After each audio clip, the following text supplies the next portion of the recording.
அடங்கொய்யால நான் வந்துட்டேன்டா. என்னடா சும்மா பைக் எடுத்து போட்டிருக்கேனான்னு பார்க்காதீங்க. இன்றைக்கி சண்டே அதுமா ஏதாச்சும் பண்ணலாம் அப்படின்ட்டு ஒரு ஐடியா.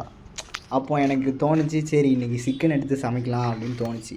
காலையில் 9 மணிக்கு எழுந்திரிச்சு போயிட்டு கண்ணு கட்டின தூரத்தில் இந்த ஒரு சிக்கன் கடை தான் இருந்துச்சு. சரி போய் சிக்கன் எடுத்துடலாம் அப்படின்ட்டு அந்த கடையில் போய் ஒரு 1/2 கிலோ சிக்கன் தாங்க அப்படின்னு போட்டு வாங்கியாச்சு. இன்னையோட ரேட்டு 1/2 கிலோ 120 ரூபா. வாங்கிட்டு வந்துட்டு வீட்டில் வந்து பார்த்தா பார்த்துட்டேன்னு எனக்கு சரியான சாக்காகி போச்சு.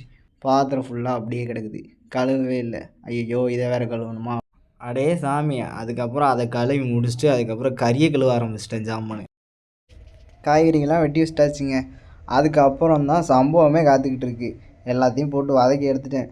அதுக்கப்புறம் மிக்சியில் அரைக்கலான்ட்டு அரைச்சேன் பாருங்கள், தேங்காய் பால் செதறி போச்சு.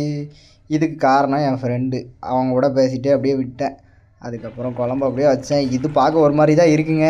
இதை பார்த்து தப்பு கணக்கு போட்டுறாதீங்க. வந்து சாப்பிட்டு பாருங்கள், டேஸ்ட் அல்லும். ஃபைனலாக சாப்பிட உட்காந்தாச்சு. நீங்கள் லைக் போடாமல் வீடியோ தள்ளி விட்டிங்கன்னா அவ்வளோதான், பார்த்துக்கோங்க.